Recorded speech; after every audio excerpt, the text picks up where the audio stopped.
Hello everyone, Dan Swift here, founder and CEO at Numentum, and welcome to the Speaker Series, where we spotlight some of the most interesting minds in the world of revenue generation. At Numentum, we help forward-thinking B2B organizations create better buyer experiences and deliver new momentum to their revenue engine. On this episode of the Speaker Series, we speak with Kieran Taylor, Chief Marketing Officer at Broadcom. We have a great conversation around engaging with sellers and customers, how talent attracts talent, and being both a leader and a listener.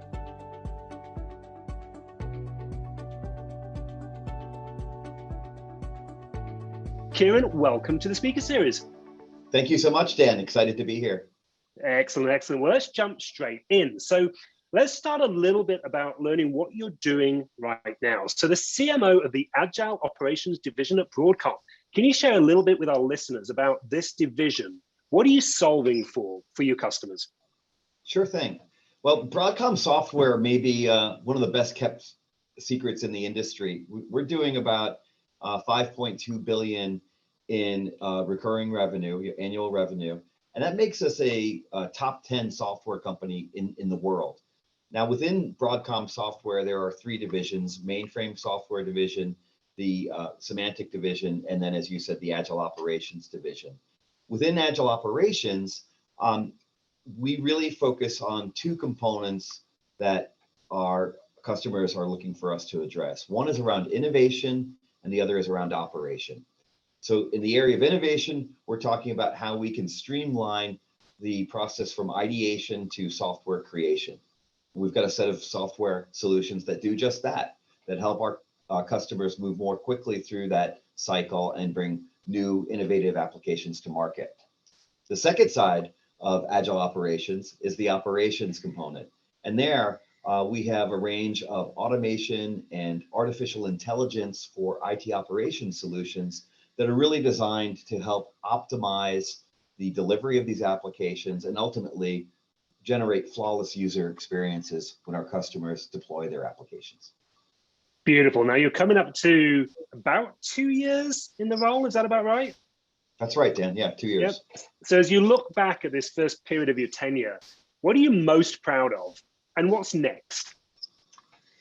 Well, the Broadcom model is quite different from previous roles that I've held. So prior, I was with CA Technologies, and as you mentioned, Broadcom acquired us about 2 years ago.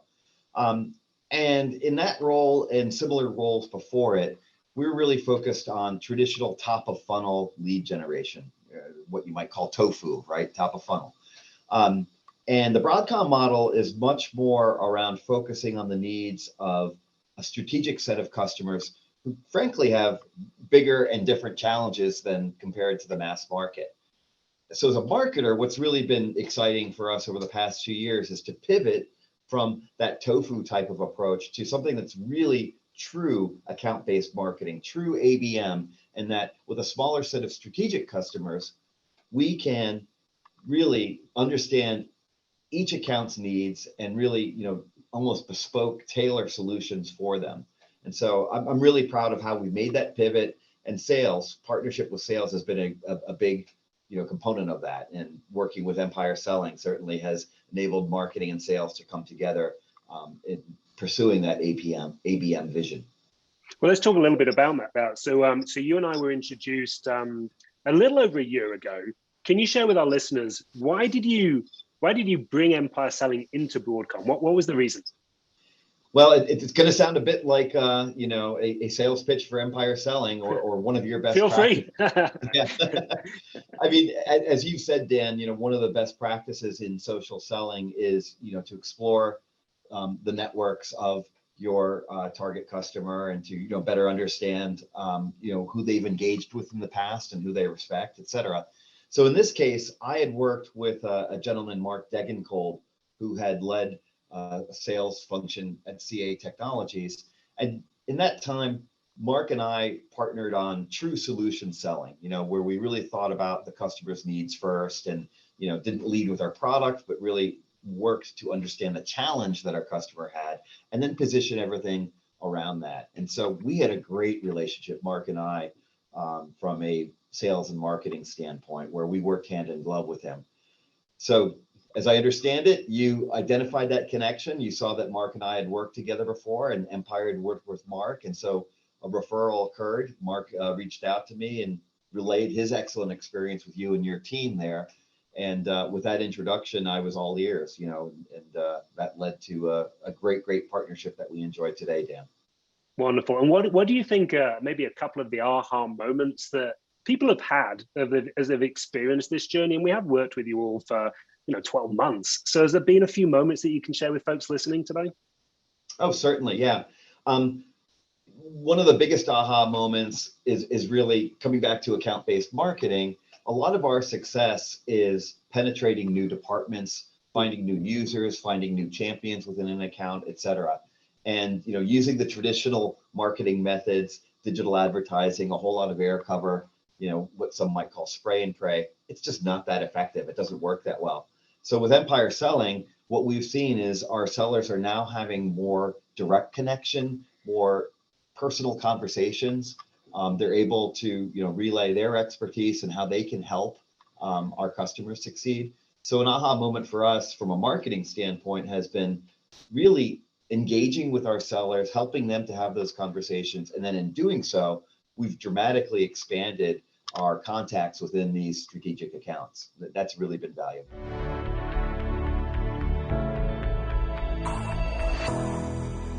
Now, I can't imagine running a global marketing organization during a global pandemic has been particularly easy. So what have been some of the challenges working remotely while trying to lead the marketing organization globally? Sure. We're all being humans, we're all tribal in nature, and we want to gather around, that campfire, so to speak. And certainly it's been hard over the past 2 years to have those moments, of face-to-face interaction. So we've done our best to try to replicate it. Here we are on Zoom today. Within my own team, we've worked to have recurring recognition of team members that go above and beyond. We've had the social happy hours, wine tastings, or, around the holidays, you try to celebrate that way. Wherever we can, we try to have our cameras on, so there is some personal connection.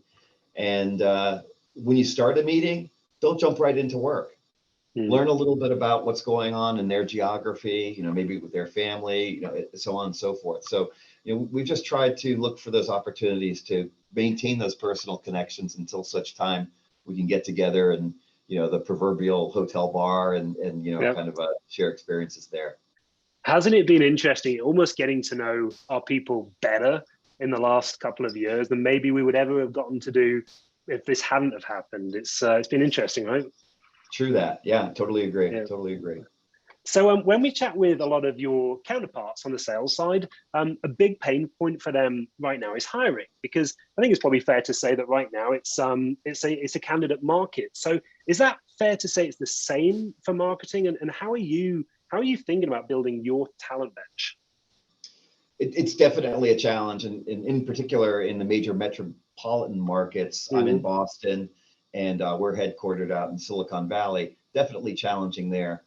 I think throughout my career, I've always believed that top talent attracts talent, right? And so you really need to start with sound organizational design and really look at the team that you have and make sure that you've got them in the right seats on the bus, right? It's that good to great analogy that Collins uses. And if you do that, then you've got a good set of talent. It's in the right place. That will help you attract talent. And so recently, I've made a few hires just in the past few weeks. And what I found is I've actually encouraged multiple people at multiple levels in the organization to talk to the prospective candidates and, in effect, kind of use them to sell the position, not just, the top leadership tier. I love it. Now, you've got more than 20 years experience with a focus on go-to-market strategy, product marketing, customer marketing, demand creation. So based on what you've seen in that 20 plus years, what's something that those people just getting into marketing right now might be surprised to know? I think a lot of folks that are just coming into the marketing role may think that it's fairly formulaic, and we've certainly seen all of these models around moving somebody from awareness to liking to conviction and then to purchase, as though it just occurs in this nice sequential model. And in reality, that's not how it happens anymore. The advent of the internet, social, so on, completely disrupted any linear type of progression to a sale. So as marketers, we need to recognize that prospects are going to enter that evaluation at multiple different stages, and they may skip one stage and then go back to another, et cetera. So we really need to atomize our approach to content marketing, making things snackable, making them highly available in many different watering holes. It's really more of a distributed approach to marketing, less linear and more thoughtful around having easy access to content everywhere, anytime.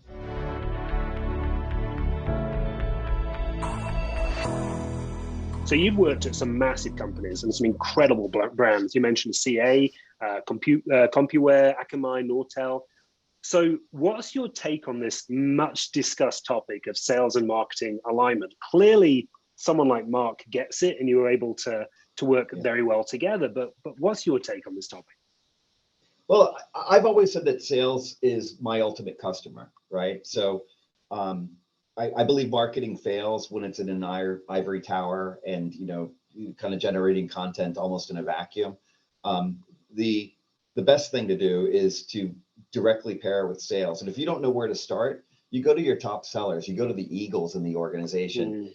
And hey, little secret, bottle that magic. That top 10 or 20% of your selling team, they know what they're doing. As a marketer, sit down with them, learn what they're doing out in market, what's succeeding, bottle that magic, and then really syndicate it to the other bottom 80%. That's really, kind of a quick path to, I think, having an intimate relationship with sales and helping them succeed in market. If you're really listening to them, and the top sellers in particular, and then building your plans out consequently, I think you'll have a great partnership with sales, and they'll appreciate that they've got a true partner in marketing. Beautiful. Now, I do want to move to leadership momentarily, but before I do, it'd be a massive miss on my part if I didn't ask you about your book that you co-wrote, DevOps for Digital Leaders, right? So clearly you're incredibly passionate about this topic. So why? What's kept you so engaged for a good chunk of time? Well, I'd be remiss if I didn't mention the inspiration for that. And it was really the Phoenix Project, a book written by Gene Kim. And I assume many of your listeners are familiar with that. In that book, Gene explains how these different roles between development, QA, testing, and ultimately IT operations are blending. And I'm passionate about it because, in the old models, within enterprises, a lot of these teams were siloed. They held on to their tools. They didn't really interact. It was really kind of an industrial model, almost like an assembly line type of approach to building software. In the new world, highly more collaborative. There's, more centricity around what the customer needs. And to me, it's just really exciting to see when Broadcom software is part of helping an enterprise move from ideation to actual deployment of an application that wins out in the market. There's nothing better.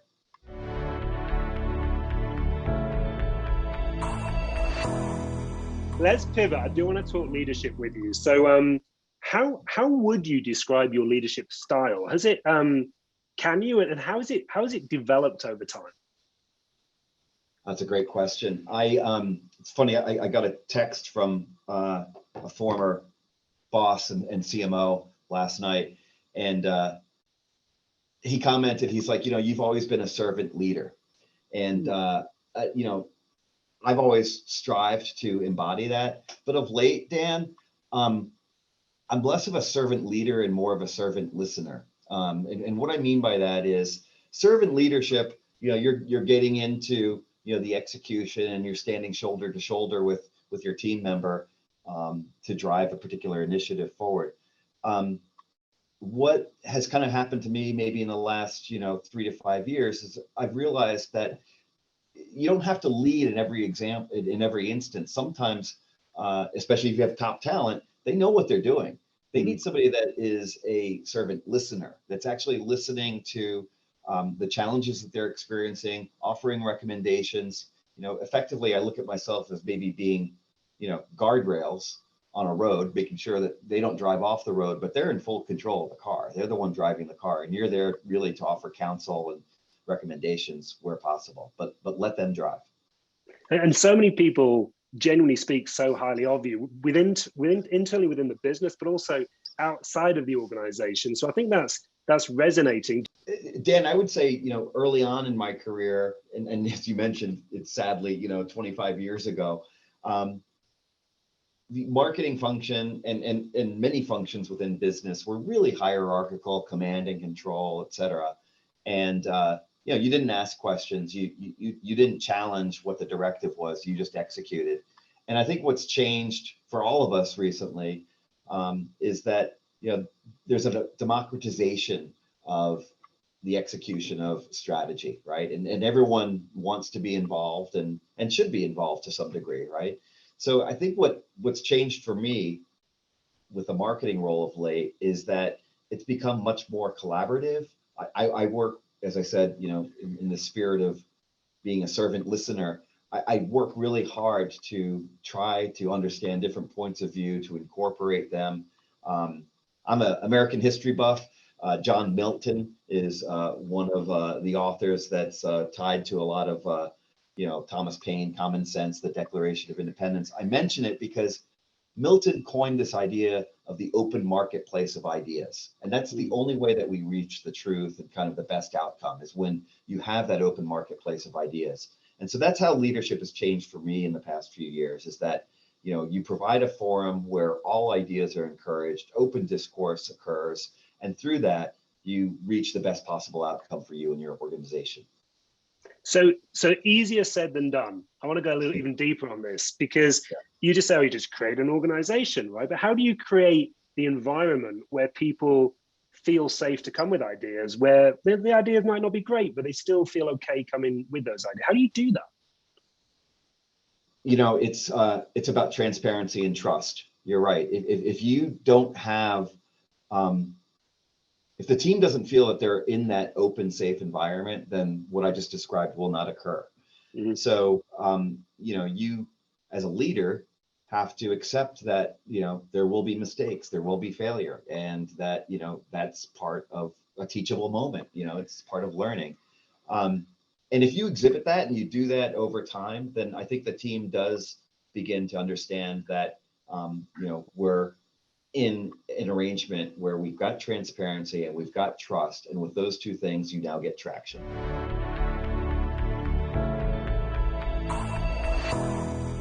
Now, clearly you've got a big job, a global role, a huge amount of responsibility. So every time we speak, you seem very, very balanced, very in control. How do you stay balanced? What's the secret?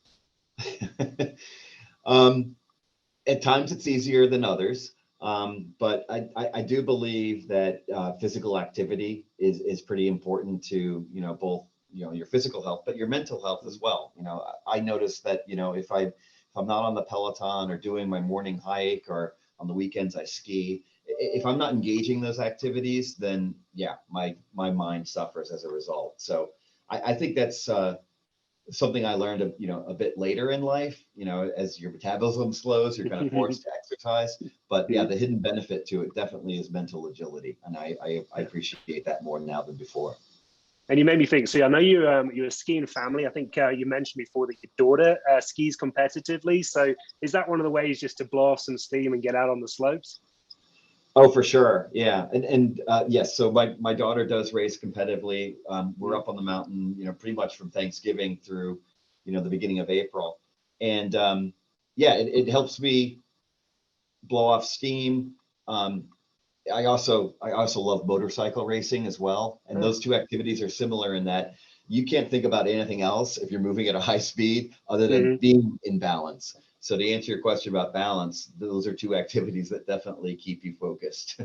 And did becoming a father, we mentioned your daughter, did becoming a father change the way you see business in any way, shape, or form at all? Well, certainly for patience, right? I mean, to be a good parent, you definitely have to exhibit a great deal of patience. And I didn't have that, initially, pre-fatherhood. I was known as an impatient person. I was known as somebody that, wanted results almost immediately. And certainly fatherhood has taught me that to, sometimes you've got to go slow to go fast.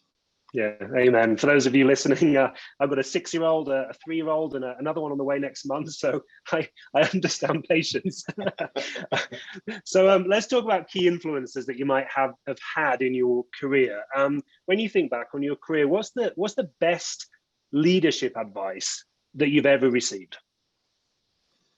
It's probably our CEO at Akamai at the time, and this was pre-fatherhood, by the way. He gave me this. He was a competitive rower, and we were on the Charles River, and so there's head of the Charles and a lot of competitive rowing there. And he said, Kieran, I've noticed your style is all brawn, but you could try to be a little bit more like butter. And I'm like, George, what do you mean? What are you referring to? And he said that he was out on the water once rowing, and this woman flew right by him, and he caught up to her, in a bit, and he turned to her and he said, wow, that was just amazing. What are you doing? And she commented, well, you're really, using all of your strength against the water and trying to move the boat that way. Whereas if you notice, I'm just lightly dipping my oars in the water and I'm moving at a higher rate of frequency, faster RPM, so to speak. And that made the boat go faster. I'm like, all right. This is interesting. Where are you going with that, George? And he said, look, a lot of times you don't have to use all the brawn and kind of charge into a problem and race to a result and so forth. Sometimes, like I said, going slow will help you go faster. And so that's one of the things that I've learned is that, sometimes if you're more like butter and less like brawn, you can get to better results. Beautiful. Now, 2 things I want to ask you about before we wrap. The first one is passion. So you've touched on a few things, but what drives you? What are you passionate about? Well, professionally, I'm most driven when I get that high five or the ringing of the bell from sales, right? So when those win emails come out and marketing's mentioned, to me that just puts me on cloud 9. That's the ultimate, I think, acknowledgement of how marketing and sales are in a true partnership. So that's what drives me really is helping our sellers close that deal, and then after the deal, helping our customers succeed, right? So I mentioned account-based marketing. A lot of what we're doing now is helping our customers unlock the value of the solutions that they bought, and when you get those emails from customers, they're like, wow, this stuff really works, it really helped, and you've developed a champion within the account. That's just heaven. That's nirvana for marketing. So the flip of that is frustrations, right? So you got to have some. So what's a non-starter for you? If there's one thing that frustrates you about business, life, people, what's that one thing? Closed-mindedness. And it gets back to this notion of, having transparency and trust in an environment. You need to have the ability for everyone to share their opinions and for people to really be thoughtful and to really listen, even if it's an opposing point of view. We see so much of this in our country now where, there's so much disagreement and rhetoric and, arguments within, personal, social, and now even, professional settings. So that would be the one thing that frustrates me is anyone that's closed-minded and not willing to listen to an alternate point of view. That alternate point of view may be, your path to success. It may be a shortcut to the problem that you're trying to solve. So, back to that open marketplace of ideas, I think you need an environment where everyone can share their thoughts and everyone listens to them thoughtfully and isn't closed-minded about it.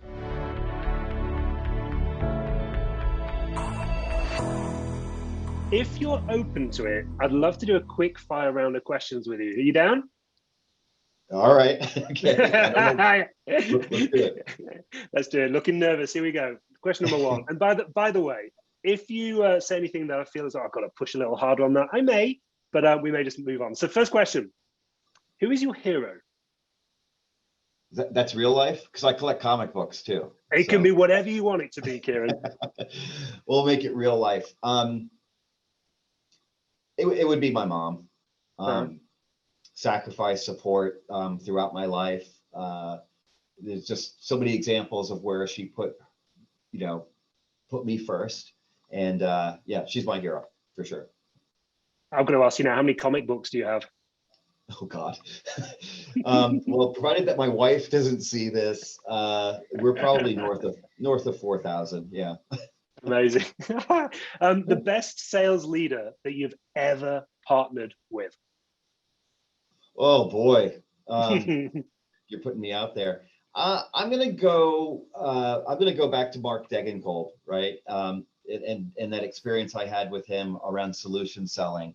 And really thinking about the customer's problems first, and then designing, a set of marketing content and collateral that, really targeted that. So, yeah, I think there was a true partnership there with Mark, and that he would be the best leader that I partnered with.